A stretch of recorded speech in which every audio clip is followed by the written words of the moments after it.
want their balls crushed. How does this make you feel, white boy? I'm about to free.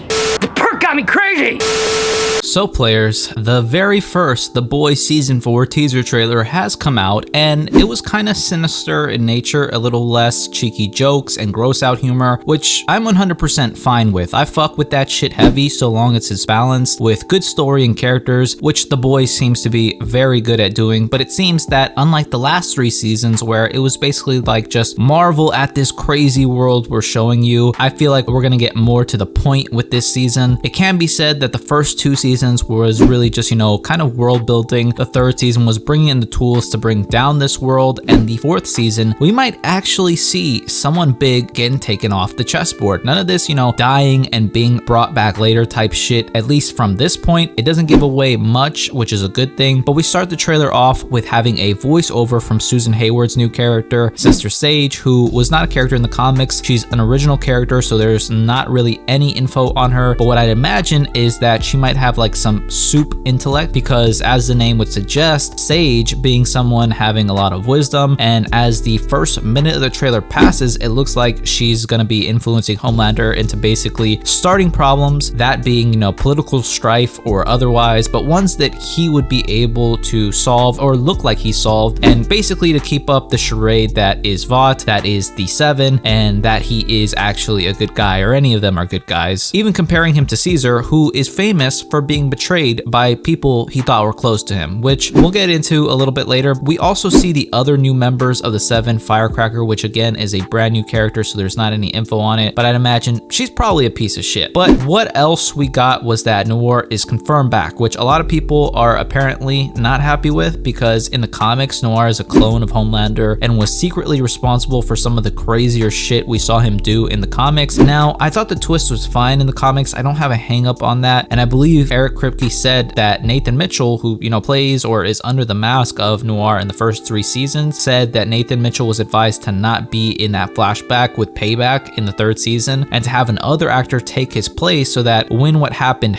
he'd have a chance to come back, which I do think the show won't directly adapt what happened in the comics, because the shit from the Boys comics is absolutely fucking insane, but they'll find a way to incorporate a twist element with the character or have him lead to Homelander's downfall in some way. We see Ryan is back with his father, so it looks like whatever trial is going to be happening that Homelander is going to be on, they might have gotten the better of that trial and actually won. We see Ryan even throws some mofo into a building. Probability on him still being alive, unless he's truly built different, are going to be pretty low. It could have been a paparazzi, or maybe, and potentially, hear me out, it was a 5'3" goth chick with a wolf cut who got a little too close to him. Either way, very appropriate responses for each scenario. It's going to be so interesting to see what they do with Ryan this season, just because, he's kind of been swayed to the dark side since last season, and with this season, he'll be older and more aware of things that are going on, and, the image of his father, and I think it'll be fun to see him developing his powers. We also see Jeffrey Dean Morgan's character dap up Busher, so I'm assuming they must have been tight in the past. They haven't even given us the name of this character, so it's unclear if he'll be someone from the comics. I believe he'll be a big deal regardless. Time will tell on that, but I'm very excited to see what his role in this shit show is. Maybe not as excited to see what A-Train is seeing, which is some knots pubes, okay? Looks like a little memento drawer from Homelander's past loves, even has Stillwell's last breast milk bottle. Now that is true love right there, but I'm curious to know what A-Train is even doing here. It looks like he's probably in Homelander's apartment. Like, is he snooping around? Does Homelander not give a fuck and just have all this shit out on display? So I'm very interested to see what led him here, and if he's gonna be the one to betray Homelander. And I think it would be honestly really cool to see how that would play out, like Homelander versus a speedster. Maybe they'll do a little bit more with the graphics this season, but I'm very interested to see that shit. And you can't have The Boys without having Anthony Starr being completely covered in blood. You just can't, and that's basically how this teaser ends. So there's not much we can even get from the trailer, which is good, but I think what's clear is that the virus will play a role to some degree in the season, and that something actually eventful, like a major major death probably going to happen, or maybe even a couple. I want them to extract whatever they did to Soldier Boy, whatever power they gave him, his whole depower ability, and maybe give that to Noir, but more honed and controlled on his end so that he can depower Homelander so that he's just locked up in a cell, depowered, can't do anything about it. But I just think that, plus having it be much worse with them actually killing off Ryan. Like, I think once Ryan goes, our main characters of Homelander and Butcher, they don't have any more restraints. They don't have anybody really like else on this earth that they actually give a fuck about. Butcher's last piece of Becca and Homelander's actual blood will no longer be a thing that can hold them back or control them. Essentially, nothing left to lose, scorched earth time. But I know something serious has to go down. I don't think Homelander will die, so seeing him depowered and imprisoned is honestly the best route to go with, because I'd imagine this show goes for at least 2 more seasons. I am more in favor of it having just a final 5th season, and I say this very respectfully because I think most of the characters are interesting as hell and I enjoy them, and I enjoy this show overall very much. You can't kill Homelander and have the show go on. This story ends when Homelander dies, so I don't think anything is happening to him in this 4th season unless they don't have plans for a 5th season, in which case, you know, what the fuck are you doing with Gen V? Are you trying to have that extend past The Boys, which I think is going to be kind of futile at that point. So I think when we see spin-offs like Gen V and the new The Boys Mexico, it seems like they might even be overextending themselves because of the seemingly universal praise for the first 3 seasons, which I think were warranted. They might even be lengthening the story to keep this money train moving longer. They, as of recently, have been getting accused of becoming essentially what they've been parodying for all these years. Now, I think the shows are still of a decent quality, even if I didn't particularly enjoy Gen V. I hope the 2nd season is better, and I hope it's great, and I hope if they do go through with The Boys Mexico, it goes hard as fuck. But I hope that they don't act like how these mega corporations tend to act and put quantity over quality. I don't want to see a show about Ashley. I like Ashley as a character, but some shit you just don't need. But let me know what you thought, players, whether you're looking forward to season 4 or you're growing tired of the whole Boys universe and kind of just want them to tie all this up. Personally, I'm on my McDonald's shit with it. I just need them to start making actual big stepper fucking moves. All in all though, I'm still very excited for this season, and this trailer was fucking dope. But that's pretty much it. If you liked the video, leave me a thumbs up, comment down below, and if you want, subscribe. I always appreciate it. Thank you guys so much for watching. I hope all of you guys are well, and I will see you in the next one.